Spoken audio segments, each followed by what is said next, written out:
Jesuit Communications has been promoting the Catholic faith and serving the nation through both traditional and new media.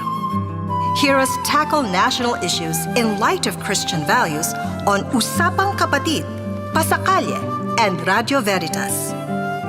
Watch our uplifting reflections on Kapet Pandasal and The Word Exposed, as well as our acclaimed TV specials. Listen to the inspiring and soothing music of Jesuit Music Ministry's original artists as you read our spiritually enriching books.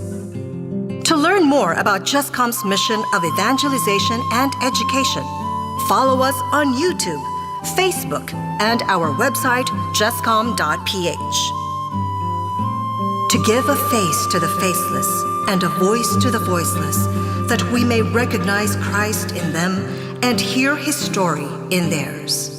Radyo, Radyo, Radyo, Radyo, Radyo, Radyo, Radyo, Katipunan, Radyo, Katipunan, Radyo, Katipunan, Radyo, Radyo, Radyo, Katipunan, Radyo, Radyo, Katipunan. Voice of the Blue Eagle, kami di mapipigil sa pagbabalitang tumpak at tama. Buhay at tenista, sa loob sa labas ng eskwela, ating ibibida lahat ng buwela. Radyo, Radyo, Radyo, Katipunan, Radyo, Radyo, Radyo, Katipunan, Radyo, Radyo, Katipunan, Radyo, Katipunan. Kawal ni Ignacio, Katipunero, sugod, todo sa kayon, tulong at tulong. Lipat na Blue Eagle, galing giting nagigil. Blue and white, one big fight. Radyo, Radyo, Radyo, Katipunan, Radyo, Radyo, Radyo, Katipunan, Radyo, Radyo, Katipunan, Radyo, Radyo, Katipunan, Radyo, Radyo, Radyo, Katipunan, Radyo, Katipunan. Tara na't simulan ang inyong umaga sa mga magagandang refleksyon tungkol sa ating buhay at pananampalataya. Kasama sina Cardinal Luis Antonio Tagle, Father J. Boy Gonzales at Father Nono Alfonso ng Kapisanan ni Jesus, Father Cali Llamado ng Manila Cathedral at Binibining Risa Sinson Kaupeng ng Light of Jesus Community dito sa Kapet Pandasal sa Radyo Katipunan 87.9 FM. Ang maligayang lingkod. Magandang araw po sa inyo, kape at pandasal na po tayo. Ito po si Cardinal Chito Tagle.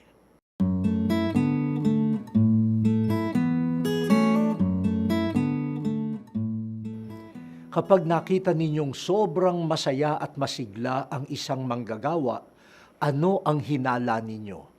Ano kaya ang sanhi ng kanyang kaligayahan? Bukod sa maayos na personal na buhay, siguro pinuri siya ng boss o kaya binigyan ng mas mataas na tungkulin o promotion.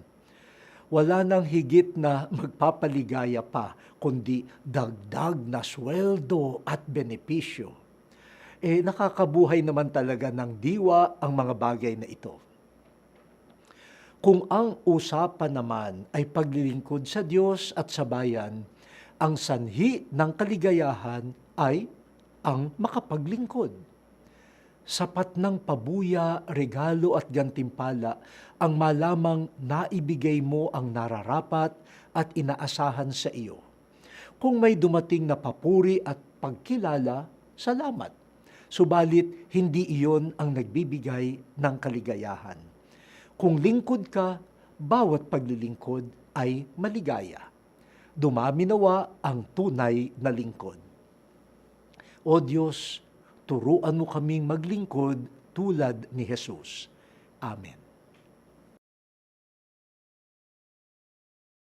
The Voice of the Blue Eagle, Radyo Katipunan 87.9. Radyo, Radyo, Radyo, Radyo, Radyo, Radyo, Radyo, Katipunan, Radyo,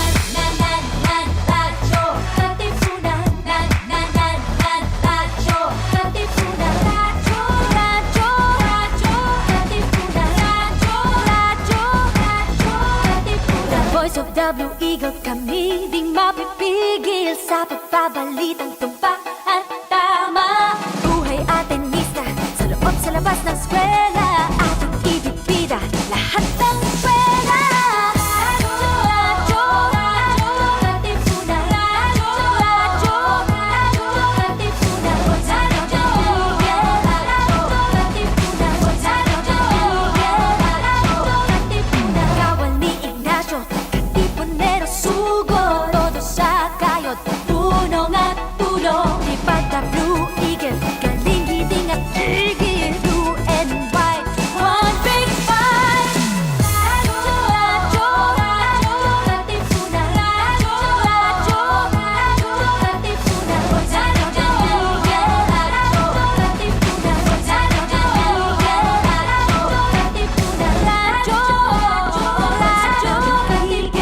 Radyo, Katipunan.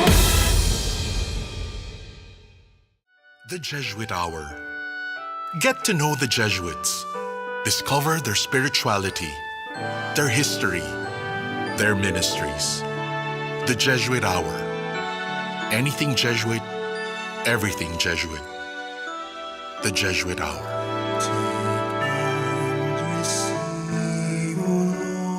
Good morning mga Katipuneros! Good morning po sa inyong lahat. Welcome to our show here at Radyo Katipunan 87.9 FM. This is the Jesuit Hour and I'm your host, Father Nono Alfonso Asde. Good morning po sa inyong lahat. At ngayon po ay nagsisimula naman tayo sa isang linggo. Ngayon ay Tuesday, November 8, 2022. Yes. At excited po tayo na may makapanayam na eksperto sa organizational development.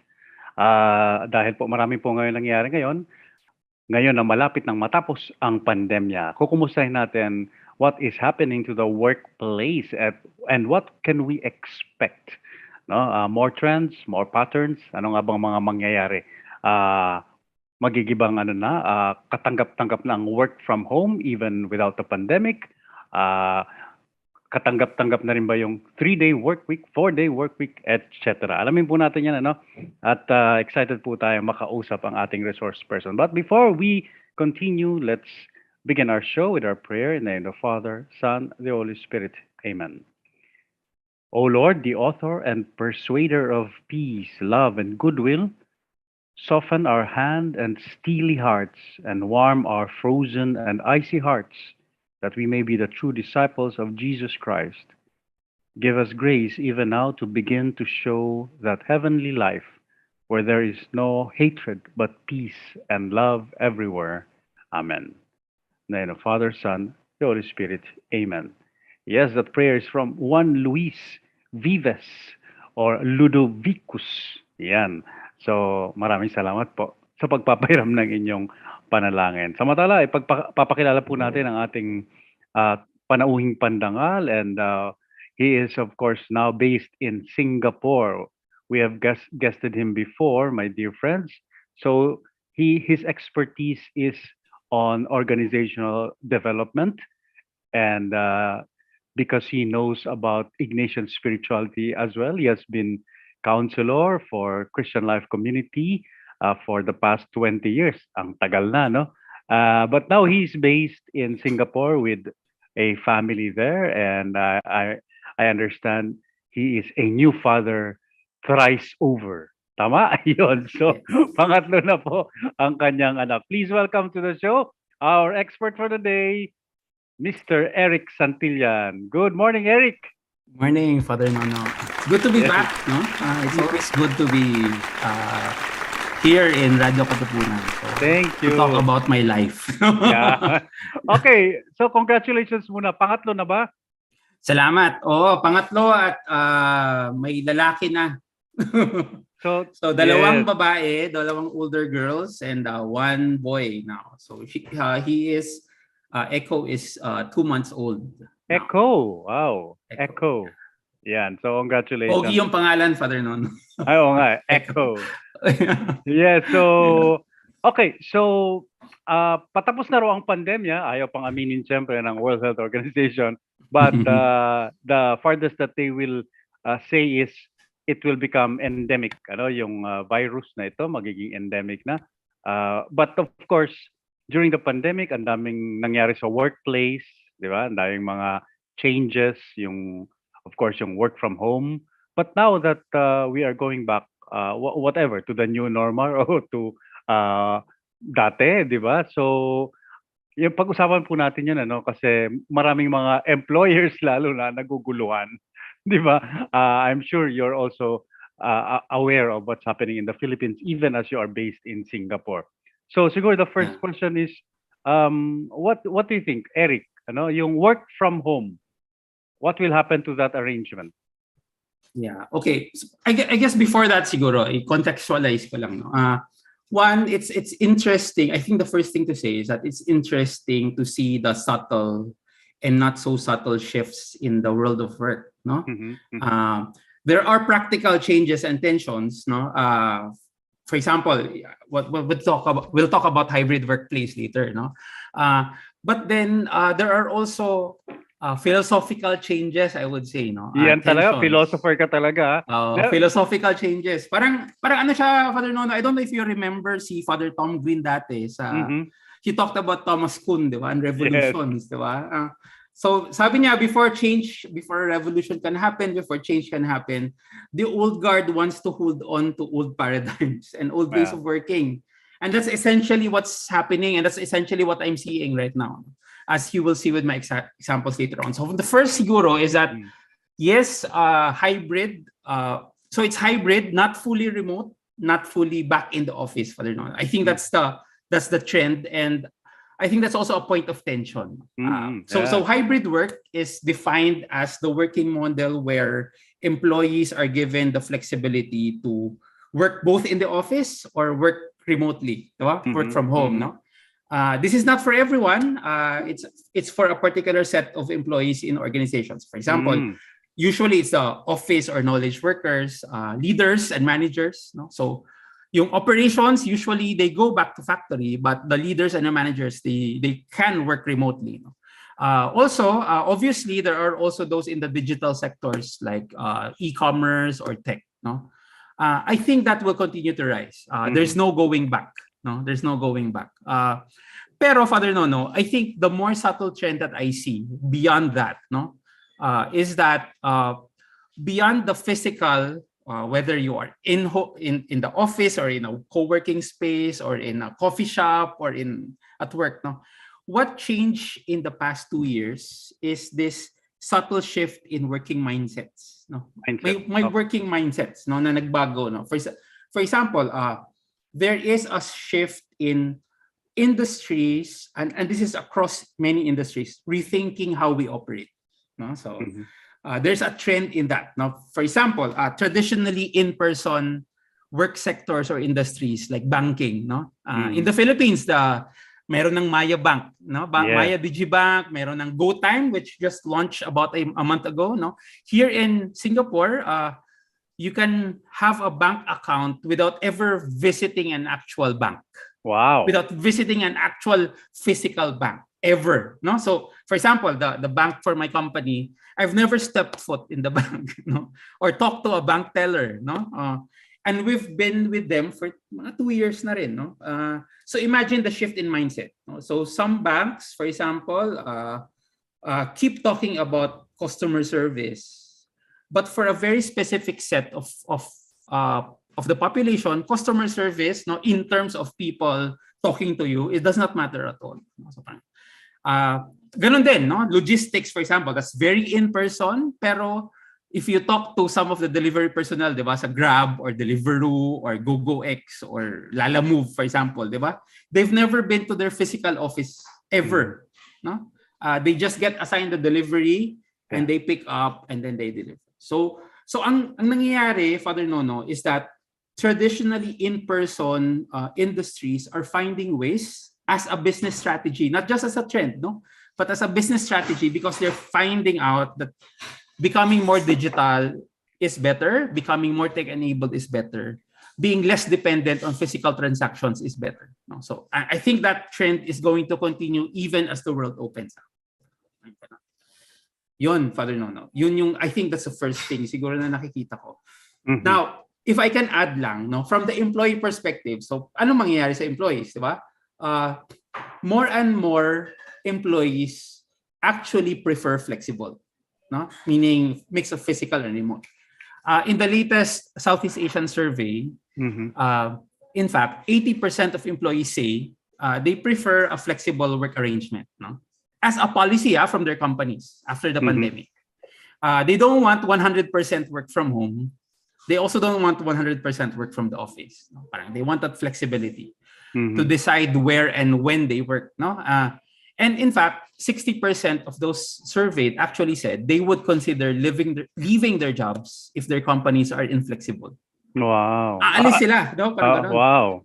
And around and this is another trend, no? Around 25% are looking for work in other industries because they want flexible work. So nakikita na, for example, maraming mga nurses who needed to, di ba? Parang physically they needed to be in the hospital Of but course. they're actually moving to more office-based parang tech-enabled work like medical transcription, ganon. So kasi they really want the flexibility. They don't want to go back to work anymore, no? So that's I think that's important, no?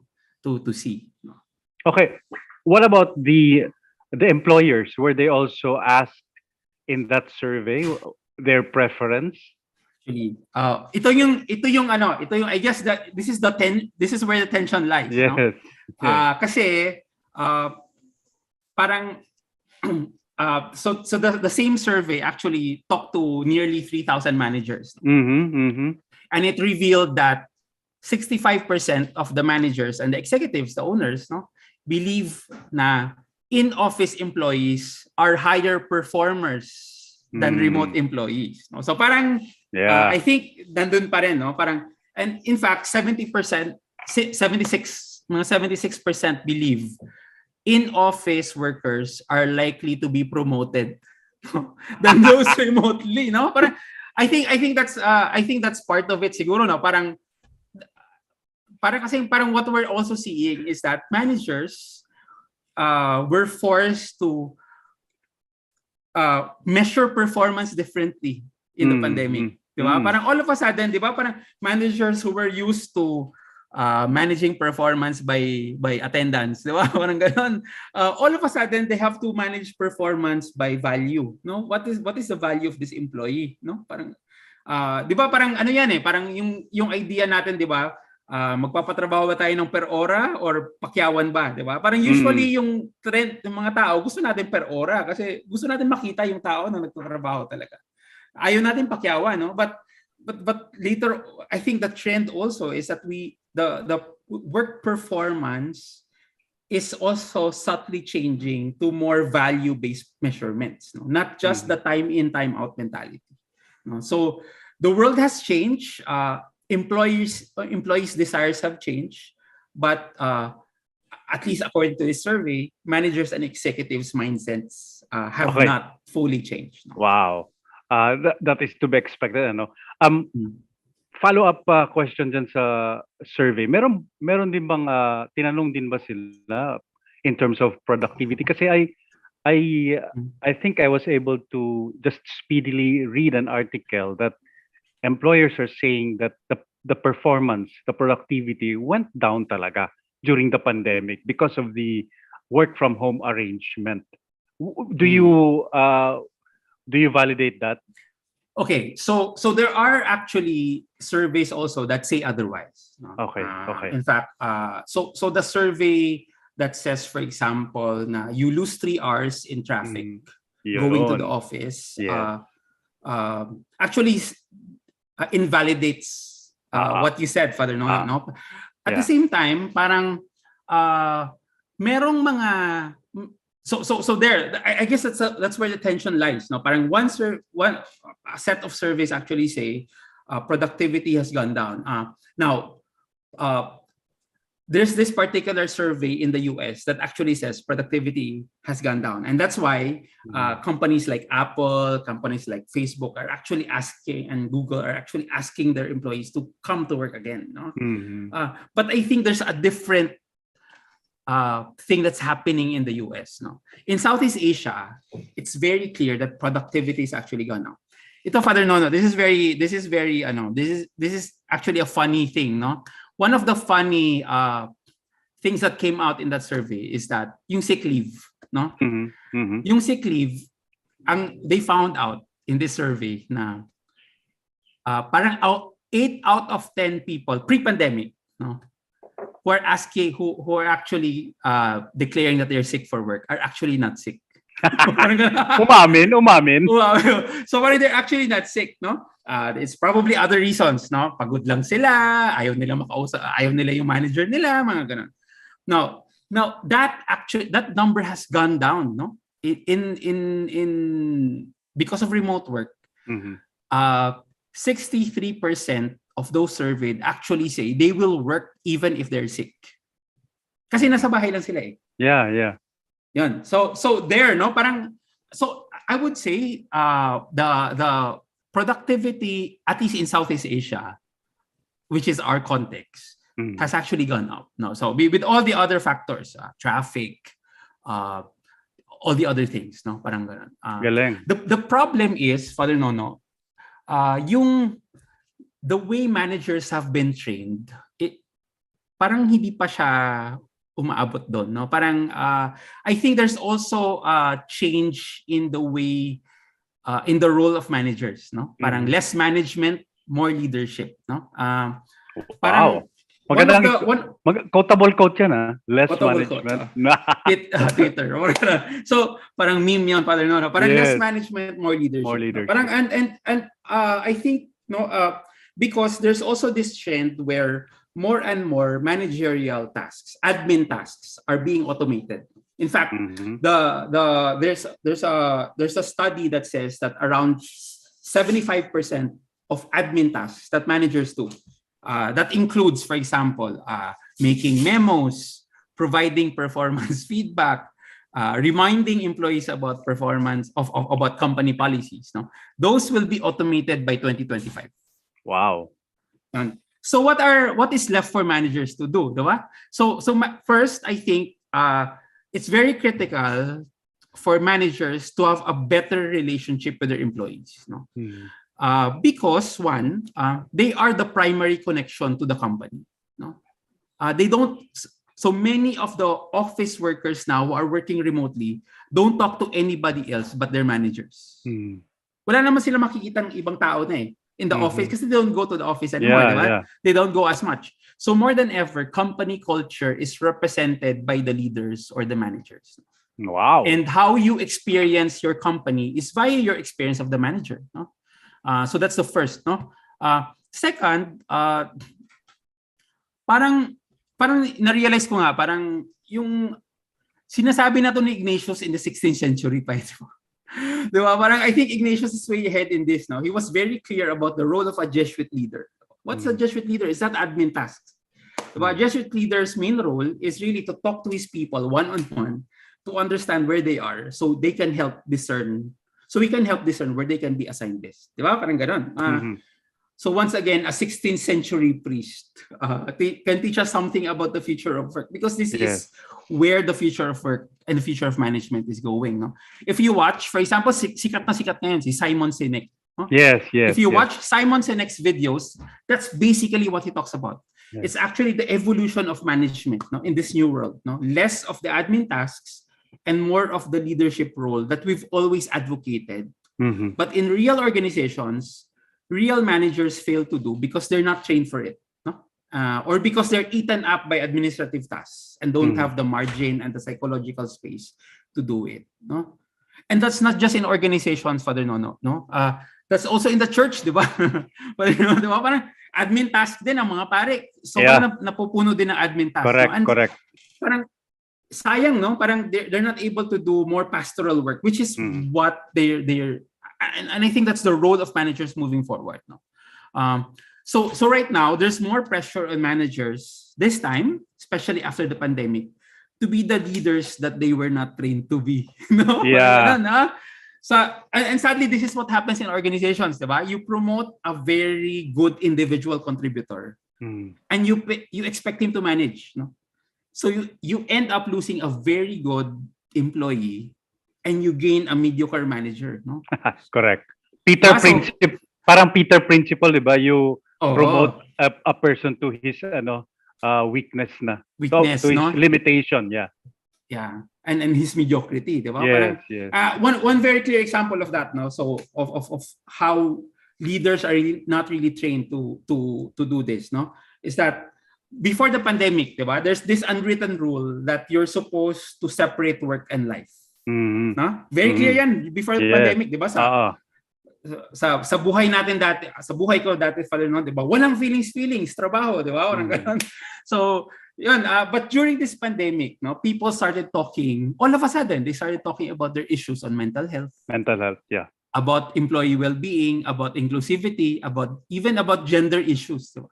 So all of a sudden, managers find themselves ill-equipped to manage their employees. No, in fact, one of my clients actually said, no, some of them panic. No, parang sabi niya, Eric, he cried and I froze. I do not have the words to say because I'm not trained for this. Diba? So I guess this is the call to action, Father Nono, to people in the academe, people in the spirituality world. No, parang I hope you see this also as an opportunity. No, we need to start transitioning managers from managing tasks to managing people. No, with the fullness of their lives. No? Galing. Because the world will not go back to this dehumanizing dichotomy of work and life. Hindi na babalik yung mundo doon. Na nakaseparate yung buhay tsaka trabaho mo. Kasi, di ba, Father Nono, physically, you're actually at home where your work and your life happens. Yeah. So psychologically also, that's what's happening. Kaya parang, okay. Yeah, sige, Father. Yeah. So, ang daming, the surveys, tell us about aspirations na gusto na nga ng mga manggagawa. Sabi mo kanina 80% of them prefer hybrid na. But will it happen like here in the Philippines? Yun nga, yung mga boss 65% are not convinced of that. So what do you think as an organizational expert? Will it happen? Kasi yun nga, sabi ko sa Pilipinas, yung mga employers are hesitant, di ba? Yeah. So will it happen?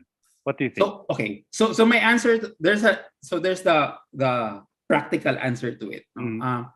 I think from a practical standpoint, walang choice din eh. Yung manager. Because yung employer. And I will talk about the great resignation later. No? Parang in a way there is no choice because people are actually resigning if they're not given that. No, so that's one. Also, and in the same way that I go back to Thomas Kuhn, idol ko talaga si Thomas Kuhn. No? Yung tinulugan lang namin yan eh. Grabe. Ako hindi ako natulog niyan. Nerd eh. Parang the old guards will actually retire, no? And even if it does not happen in the next 5 years, maybe in the next 10 years it will. Baka madelay lang ng konti yung Philippines. Okay.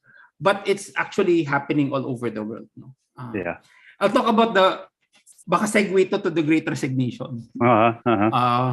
Parang I think so first HR managers all around, not just in Southeast Asia but actually all around globally, no, are pressured right now, are very pressured right now because of employee turnover.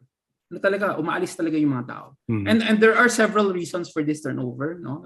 So one, so we talked about hybrid, diba? Parang pag hindi ka nagbibigay ng hybrid work, most probably aalis yung empleyado. Okay? So in fact, we're finding out that it's hybrid work, those who give flexible work, is no longer a differentiator for companies. It's actually the norm already. No? Parang baseline na siya, no? It's actually baseline requirement for workers, no?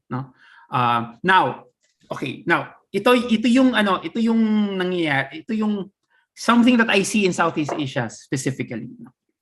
What's interesting is that even offering flexible work will not slow down the turnover. Okay, wow. So I'll say that again. Wow. Even those offering flexible work will not slow down the turnover. Okay, for two reasons. One is that employees have fewer friends now. Diba, in the office, no? The social, diba, importante sa Pilipino yun eh, diba? And not just in the Philippines, even in Oriental countries and also in Southeast Asia as a whole, no? so they have weaker social and emotional connections to their work. Mhm. So it's easier to leave. Yan? Okay, so that's the first. Okay. But interesting, di ba? The Yeah. very pill that you're giving to your employees is actually a poison also. Parang ganun siya, di ba? Parang ganun. So that's the first. Second, there is just more meron lang more possibilities right now for work. Mas marami lang talaga yung employers. And the way, for example, ako taga Cagayan de Oro ako, di ba? If I was in Cagayan de Oro, and all I see at that pre-pandemic is Cagayan de Oro work, sobrang limited yung choices ko. But right now, I can actually, even if I'm in Cagayan de Oro, I can actually work for a company in the US. Yeah. I can actually work for a company in Australia. So it's easier to leave companies right now and get paid better because there are more options available. The world of work has opened up globally. No? Parang ganun siya. Parang di ba? It was going to happen, di ba? Kaya napabilis lang dahil sa pandemic. Sobrang napabilis during the pandemic. Kasi na-force din yung technology to catch up. Yes. Ang tanong ko, so it's going to happen. Pero may mga, sabi mo kanina na, you already mentioned this, but may mga workplaces or industries na hindi applicable ito. Like for example, naisip ko lang. Ngayon, nung Monday dito sa Pilipinas, Eric, yung mandatory na face-to-face yung mga schools. So, yung mga schools, mula sa, of course, mga estudyante, but that's not to work, but teachers, diba? They are workers. Mga boss nila, superiors, they have to, diba, attend classes, diba? So, and, 5 days in a week, diba? So, parang kawawa sila.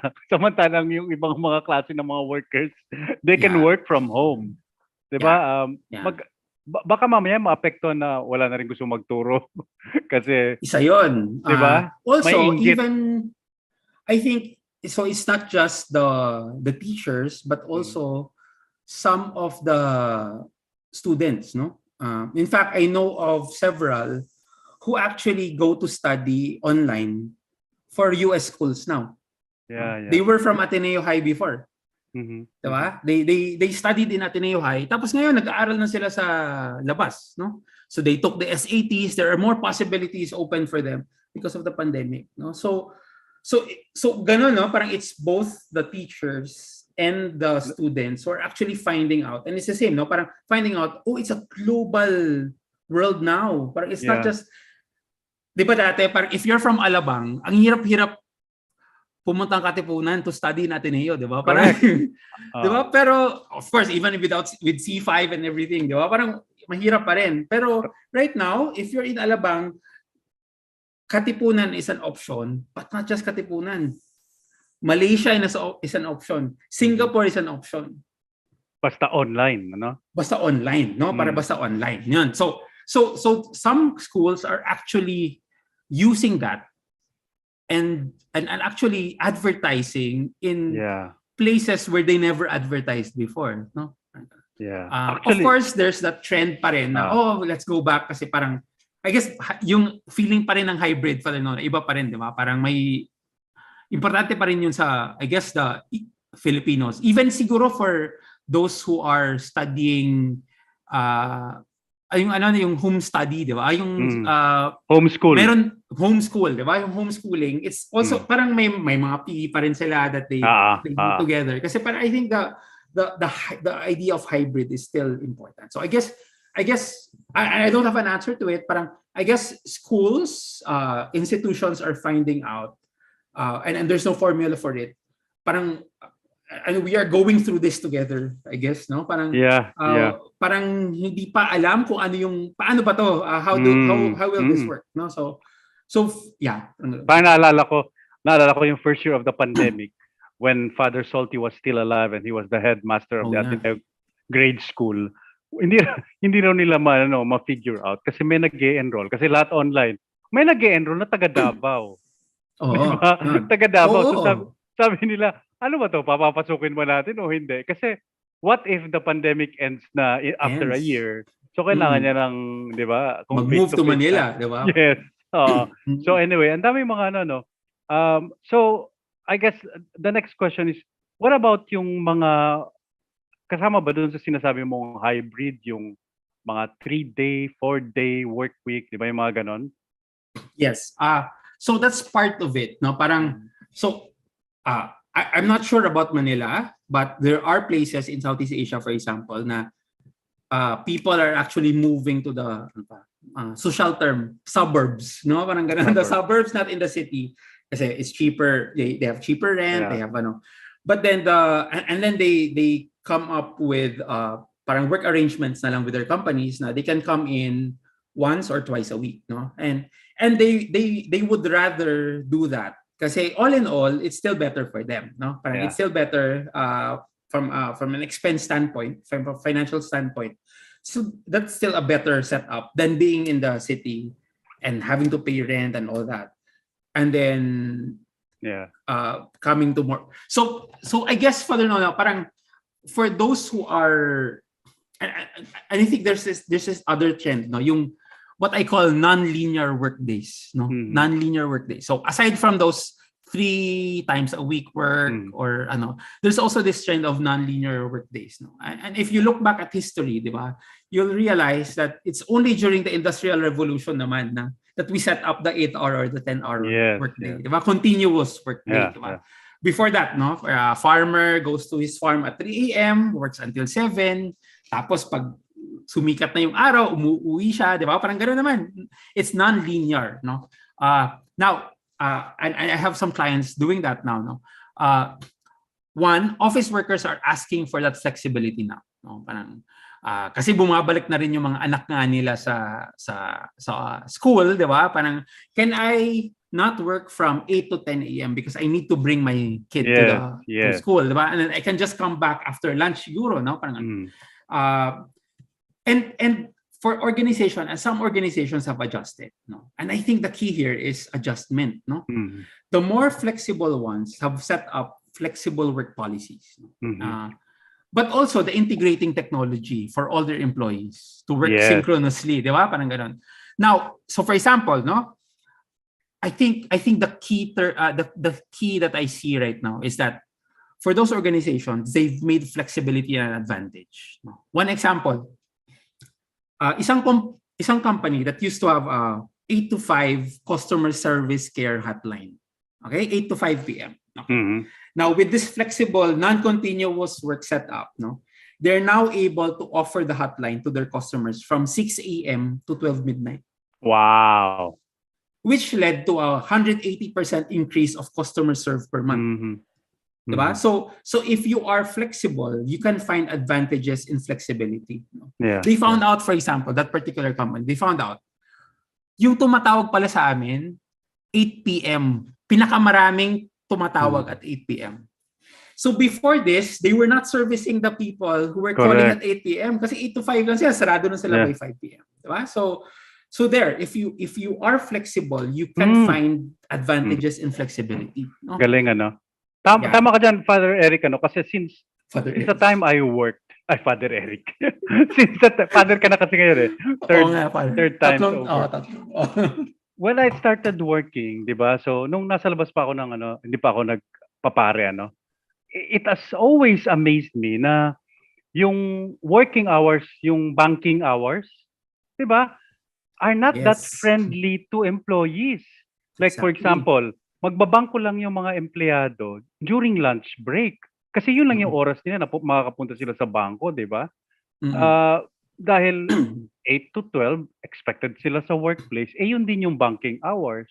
Di ba? Parang sabi ko, tapos Sabado, wala ring pasok ang bangko. Tapos sarado na sila at 3 p.m., di ba? Yes. Diba, sabi ko, ang weird naman ito, parang hindi nagja-jibe. So ngayon, there is more with the flexibility, mas makakapag-usap-usap na yung mga industries na, oy, magbukas ka naman, di ba? Yes, yeah. Oo.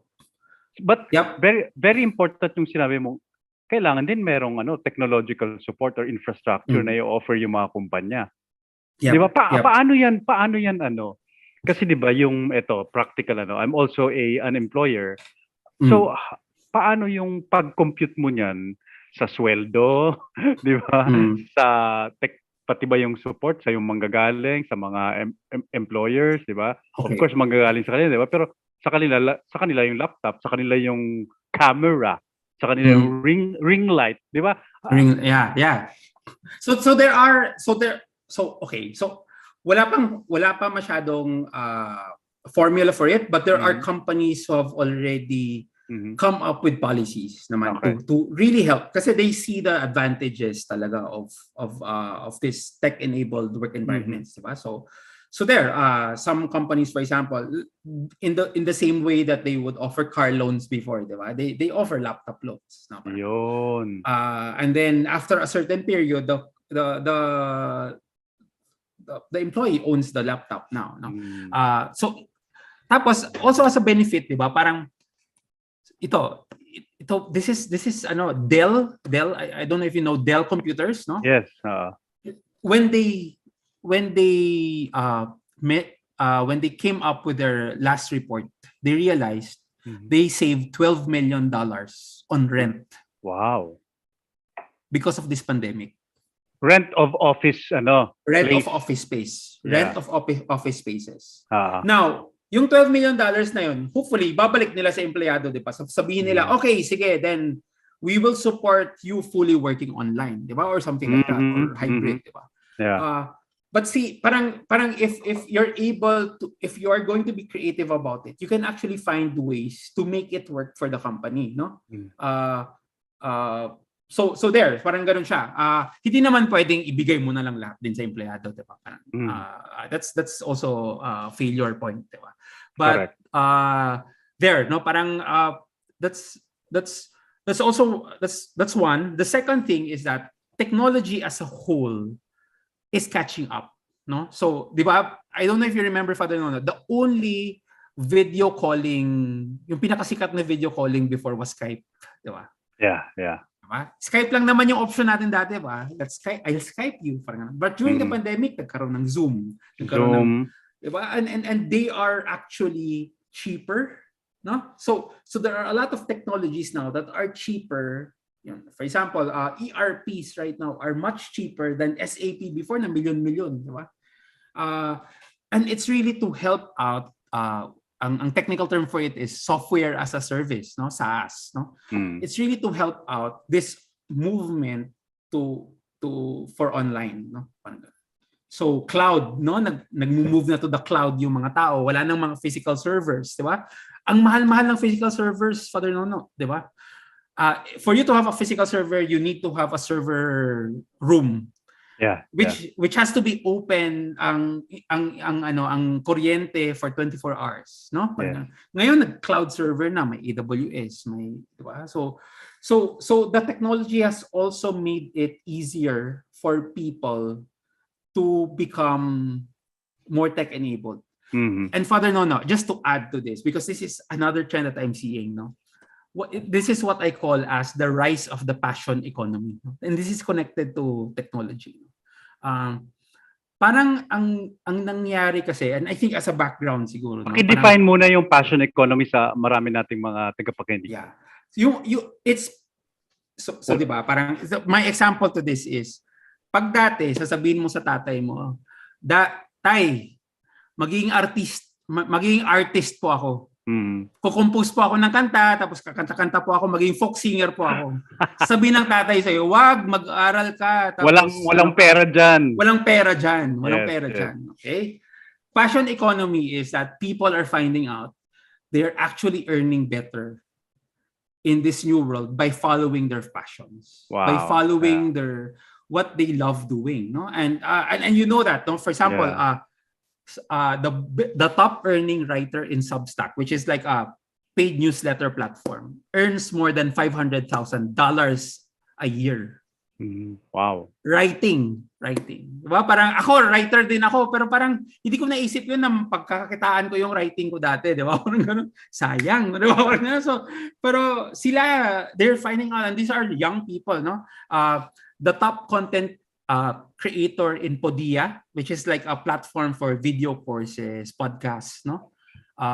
Earns more than $100,000 a month. A month? Wow. A month, no? That's so, and teachers across the US, no, are bringing in thousands of dollars teaching virtual courses now. Wow. So platform, may mga so there are platforms behind it. So I mentioned Substack, there's Podia, there's Thinkific, there's OutSchool. Yung sa schools, ngayon it's called OutSchool. Teachers are actually teaching online classes now, and people are of course they're not part of a bigger institution, academy, but they earn a lot, no, based on that, no. So parang so mas ganon, no. And you know, sa Philippines, for example, there are a lot of TikTokers, no, and Yes. YouTube vloggers. They're actually earning. I don't know if you saw the last parang ano yung YouTube na YouTube creator parang ano in the Philippines, milyones yung na-earn ng mga YouTube Yes. content creators, no? And so there, no, it's really there's this rise. This is an ongoing trend right now. You can actually work and earn with something that you really love. No?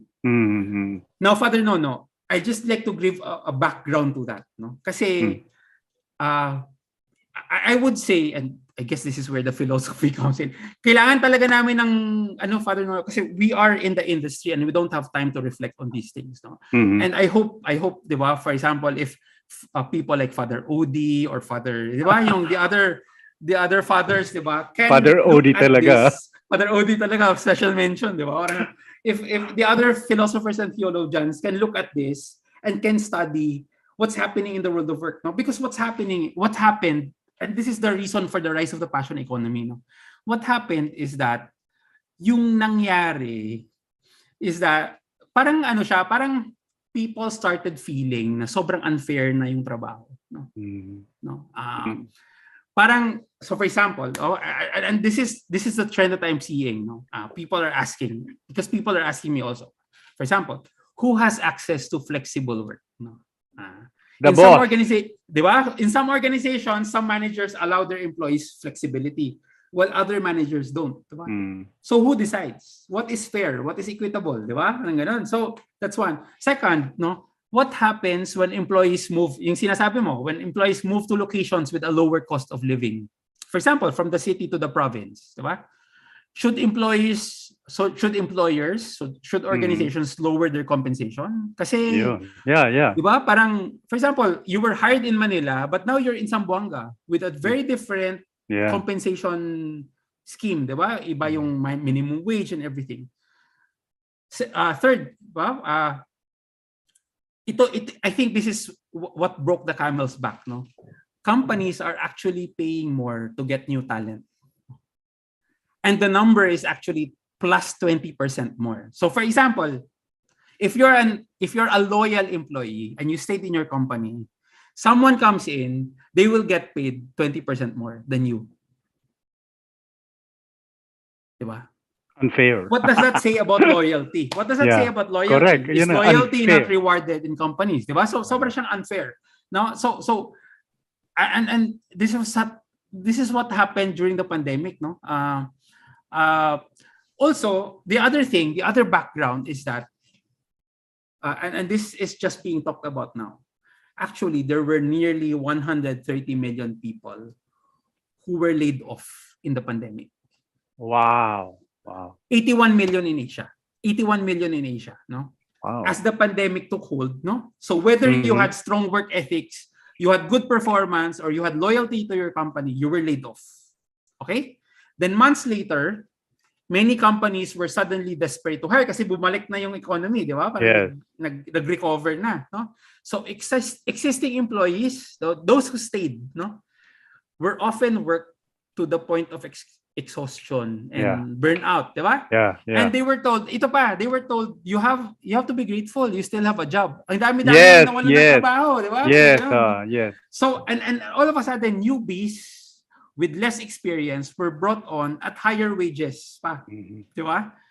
So ito, parang, I think, and this is where ito na nangyayari at the individual level, but also at the societal level. And that's why I hope Father Odi will start. Father Odi, parang shout out. Di ba? Parang the workers came away feeling that there is a disconnect between working hard and being rewarded for your hard work. Di ba? that's very discouraging. That's one. But also, it's very insecure for everyone, 'di ba? Para siyang yung parable, 'di ba, ng workers in the vineyard, 'di ba? Yes. Parang Yes. nagtrabaho alas 8 na hire, 'di ba? Tapos nagtrabaho very ang init-init ng sun. Tapos may na hire at 4 PM. Tapos pareho lang yung Pareho sweldo lang. mo. Mm. 'Di ba? So parang ganoon, parang Yan ang sagot sa'yo ni Father Odie. yeah.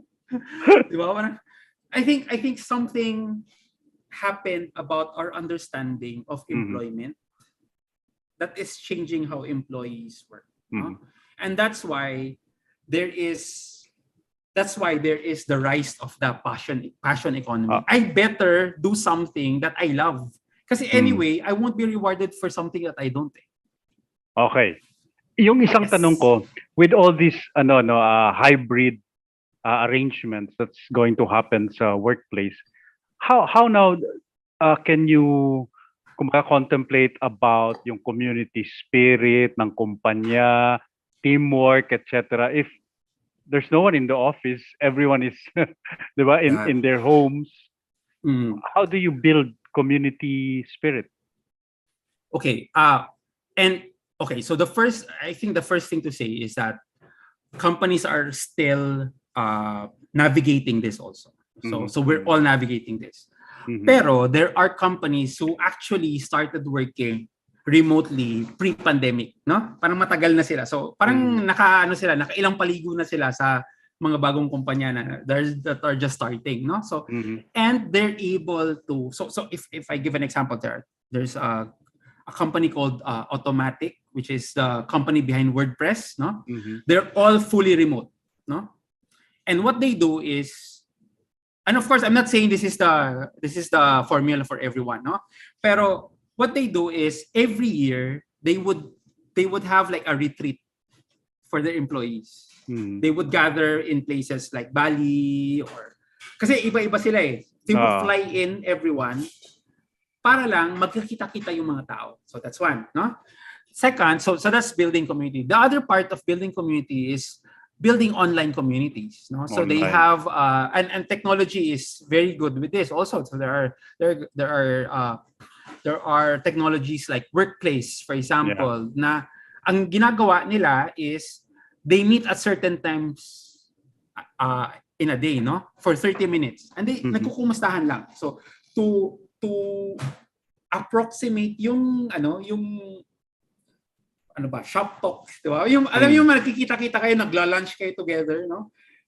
And they're starting to do this online, no? So they're starting, basically what they're doing is they're approximating this feeling of community because this is still needed as human beings, as Filipinos, as Southeast Asians. This is needed naman that feeling of community. So that's what they're doing. They're trying to approximate in an online environment what they were getting offline. Okay. What they're seeing, Father Nono, is that actually, ang ganda-ganda pala ng 30 minutes lang ng usapan. Yeah. Kasi nung nasa office kami, 2 hours kami nag-uusap, wala kaming trabaho nagagawa. Di ba? Ganun. So ganun siya. Chismisan lang. Chismisan lang. And the whole idea of being, di ba, being a square in a computer, di ba, makes you actually more open, no? And parang walang time to do chit-chat and small talk. Yeah. Then you go straight to, actually, ito yung problema ko. Di ba? Parang gano'n, diretso ka doon. It's all business. Kasi walang time. Yeah. Oo. Pero on the other hand, wala bang technology fatigue? 'Di ba? Meron mga ako narinig na yung Zoom meeting fatigue, 'di ba? Yes. Wala bang ganong klaseng phenomenon?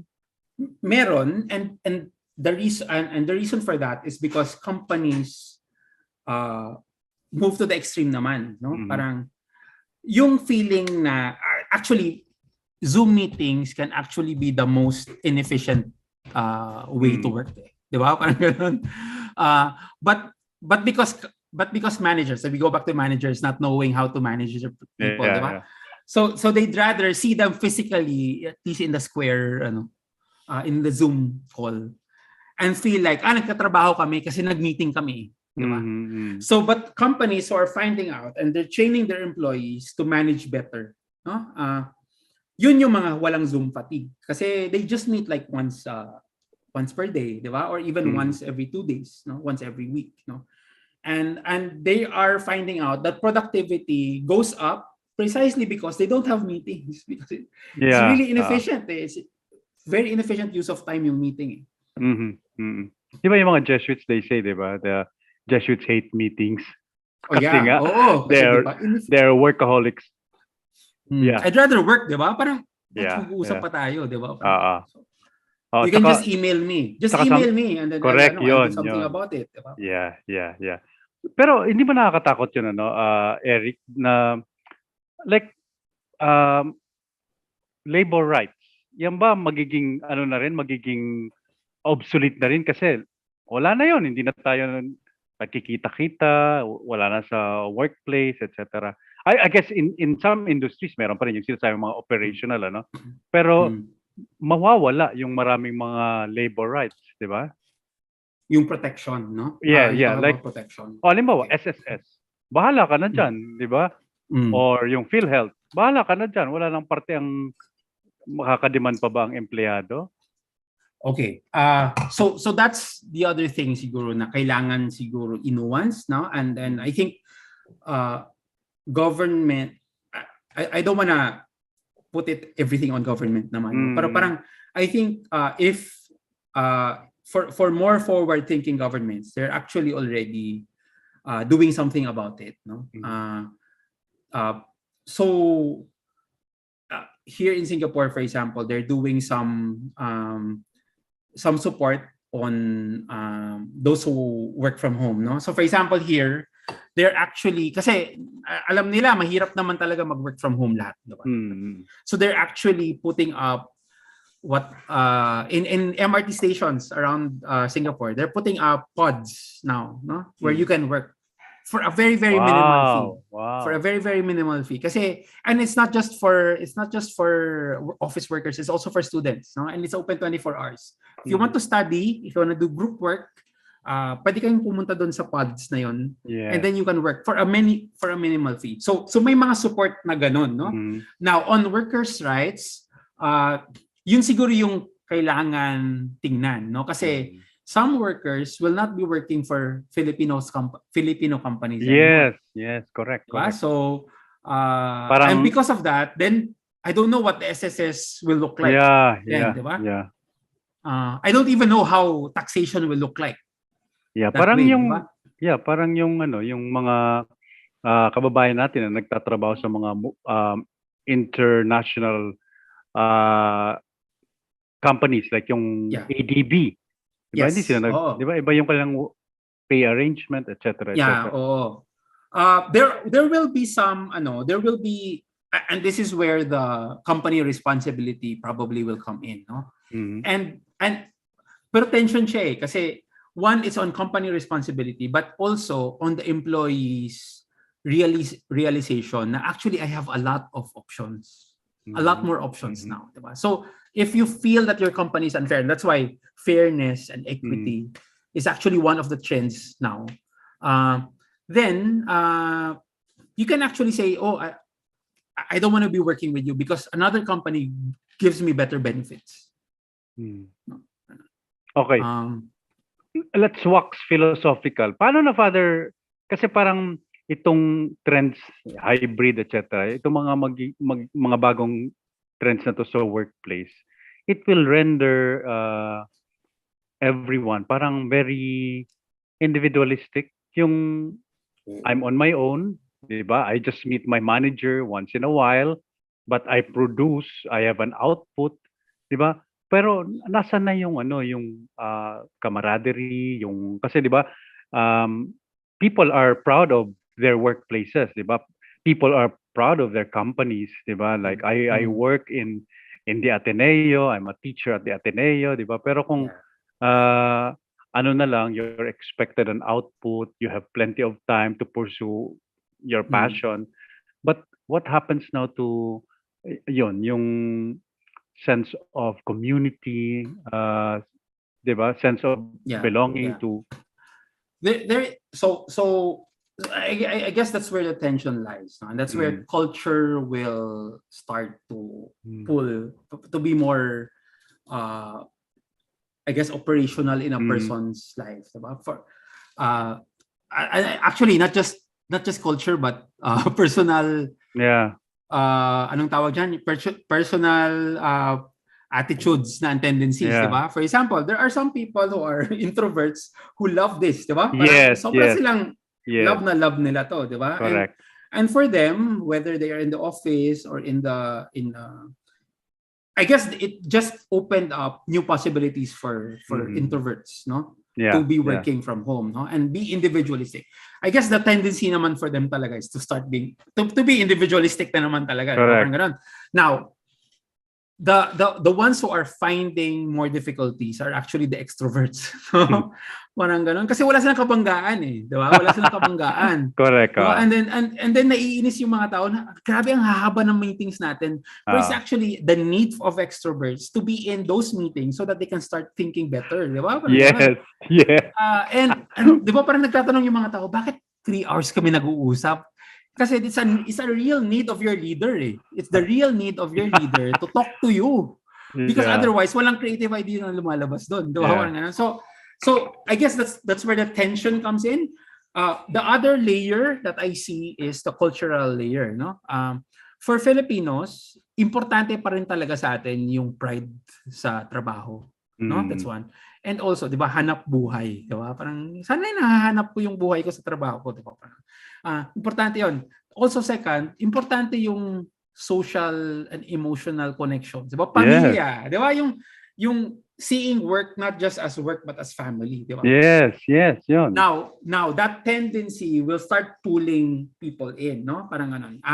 They are, so, and this is what I'm seeing. No? I'm not very familiar with the Philippines, but in Malay countries, for example, Malaysian countries and everything, Indonesia, nagkakaroon sila ng mga pockets of communities, no? Parang so may alternative, no? They come up with alternatives. Ang cute nga is work from cafe tayo. Pero sabay-sabay sila nag-work from Starbucks, for example, di ba? Parang ganon. So I guess it's the need of the person to have community, no? Co-working spaces also are opening up, and the reason for co-working spaces is really that it's really, even if I'm a startup founder, for example, working by myself, I'm seeing other startup founders in the co-working space working with me, di ba? And there is a sense of community there, no? Of course, yung mga introverted na startup founders, parang, ba't kinakausap ako nito? Di ba? Pero it's that, di ba? It's the, I guess that's where the tension lies, where and we are starting to find some stability on it. Parang mag-stabilize na yan after. And I guess if we are really social animals, di ba? Then maghahanap talaga tayo. We will always find ways to connect. Okay. Yep. So, nako, may mga tanong pa sana ko sa'yo. Like, for example, very briefly lang, Eric, in the next few years, who will be the winners in terms of industries? Winners, who will be the losers, who would need to adapt more?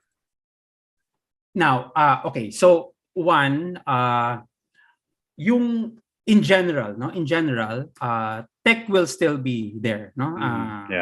Those in the so, pero if you look at it also, there's this, I don't know if it's a temporary trend, pero Apple, Facebook, they're actually laying off employees now. Panahon nga nila to so parang so that's actually this is the latest news, no? Na the big tech are actually laying off some employees. Partly because they're realizing nag-over-employ sila during the pandemic. And they're starting to parang they're needing more financial so there parang so tech but nuance, no? Parang the more efficient technologies will be top of the food chain, no? Parang ganon. So dati, 'di ba, parang you want to be in particular companies. Right now, it's big tech, no? Parang I want to be part of Amazon. I want to be working for, so ganon pa rin. The top graduates want to work for those companies. So ganon. the losers, no? So generally the losers are industries that are not able to use digital as a strategy. Okay? So companies, 'di ba, parang for example, there's companies that are still doing online offline transactions, in-person transactions, no? For basic question ko lang 'yan eh, parang sa companies in the Philippines, for example, may GCash na ba kayo? May Maya na ba kayo? Parang, pag wala pa kayong ganun, parang magtatanong ka, ba't hindi ka pa nag-move to digital payments? Di ba? Parang ganun. So, they will probably lose in the long run. No? So talagang, it's really digitalization, ano? There's a movement towards that. And I think there's no going back. No? There's no going back. Okay, final word, Eric.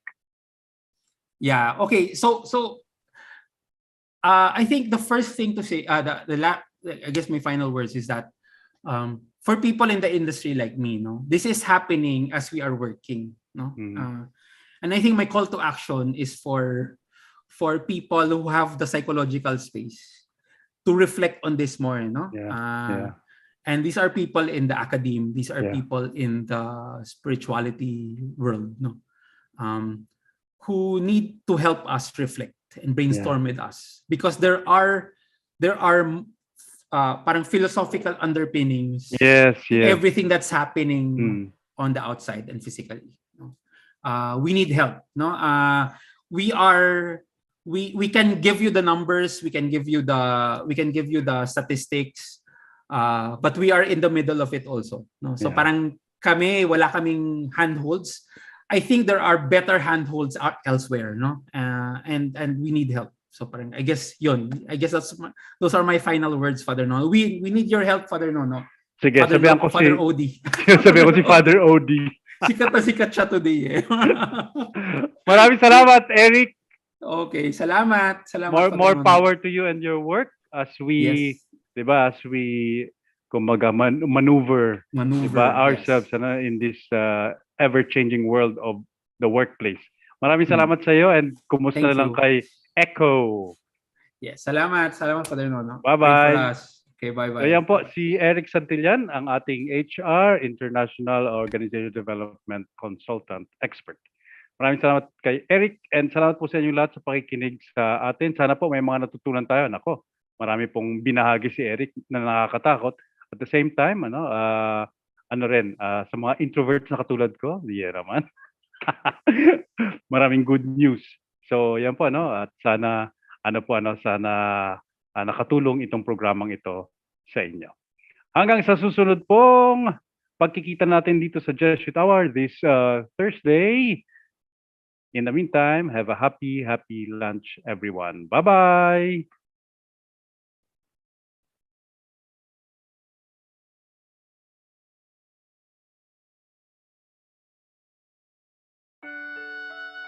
The Jesuit Hour. Get to know the Jesuits.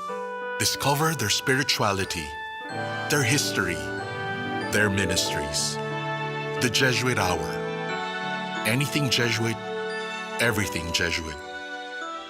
The Jesuit Hour. Radyo Katipunan, 87.9 FM.